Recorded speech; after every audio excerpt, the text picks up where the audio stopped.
Hi, this is Ryan with 912 Handyman. Today we're going to be talking about replacing the battery in your smoke detector. How do you know that your battery needs to be replaced? A couple different ways. Everyone's heard that ominous chirp at 2 a.m. Or if you walk by your smoke detector, they have indicating lights on them. There's a green light and a red light.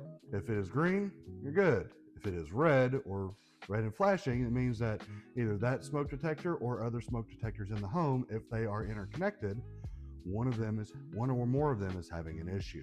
But if you start hearing that chirp, that means that the 9-volt battery inside that smoke detector is having a problem. So what do we do? First of all, whenever you're putting a smoke detector battery in, pick a battery that is a good name brand. These smoke detectors are designed to save lives. So make sure you're using a high quality 9-volt battery to make sure that your smoke detector is working at the best possible level. All right, important notes about ladder safety. Most smoke detectors are not within reach from the ground, so you need a ladder. Always make sure you're using a ladder of the appropriate weight rating and using a ladder that's tall enough so you're not overextending yourself and causing a safety hazard while you're doing this. Change out the smoke detector. Just grab both sides of the smoke detector and it will turn about 90 degrees and pull straight down. This smoke detector has 3 wires coming off of it. This is an AC powered smoke detector with a battery backup. So what that means is that it has constant AC power coming from your breaker panel. And with that third wire, it's actually a communication wire that's used to communicate with all the other smoke detectors in the house. Not all smoke detectors have this, so keep that in mind. So to replace this battery, what I always like to do first is unplug the smoke detector. That way it's a little bit easier to work on.